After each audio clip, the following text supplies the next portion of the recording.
এটা ভোটের জায়গা নয় রে বাবা। শ্রাদ্ধ বছরে যদি আপনি বিয়ের আসরে গান শুনতে চান তার মহা মুশকিলের ব্যাপার।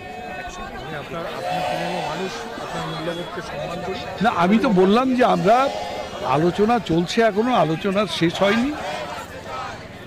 দুটো আসন নিয়ে সমস্যা দেখা দিয়েছে, রায়গঞ্জ এবং মুর্শিদাবাদ।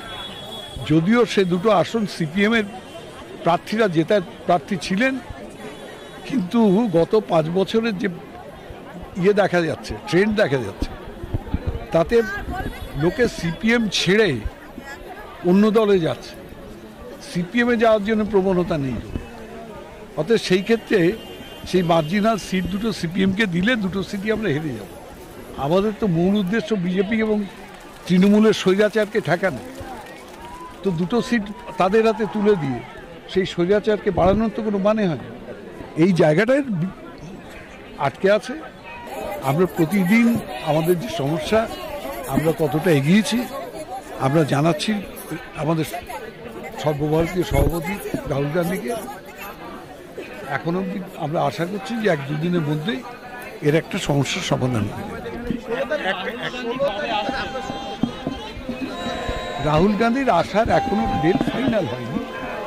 একটা কথা আসছে, যদি উনি আসে 15 তারিখে এলে আমরা তার প্রোগ্রামটা নিতে পারবো কিনা, এরকম একটা কথা উঠে। ফাইনাল একটা প্রশ্ন আপনাকে, দীর্ঘদিন রাজনৈতিক জীবন আপনার, আচ্ছা এই যে সেনাবাহিনীর একটা কাজ, সেটা যদি সাফল্যই হয়, সেটাকে নিয়ে প্রধানমন্ত্রী বলছেন দেশ সুরক্ষিত হাতে আছে, সেটা নিয়ে বিজেপির কর্মীরা ওই সেনাবাহিনীর পোশাক পরে প্রচারে নেমে যাচ্ছে এবং সেনাবাহিনীর কাজকে বিজেপির সাফল্য বলা হচ্ছে। শহীদের রক্ত বেঁচে যারা রাজনীতি করে, আমরা সে দলের রাজনীতিবিদ নই। আমরা শহীদকে শহীদের মর্যাদা দিয়ে রাজনীতি। ওরা তো জীবনের শহীদ দেখেনি, আর ওদের দলের কেউ শহীদও হয়নি। কারণ সবাই তো ব্রিটিশের কাছে মুচলেখা দিয়ে বেরোনো।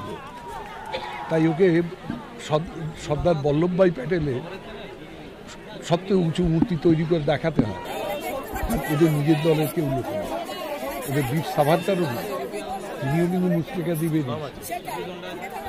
কি মনে হয়, এটা কি সম্বল করে কি ভোট বৈতরণী পার হতে? আমার তো মনে হয় না ভারতবর্ষ বাংলার মানুষ এত বোকা। কারণ তারা মোদিকে যা চেনা চিনে নিয়েছে। অচেনা মোদিকে গত 5 বছর আগে দেখে 2 হাত দিয়ে ভোট দিয়েছে। চেনা মোদিকে আর ভোট দেবেন বলে আমি বিশ্বাস করি।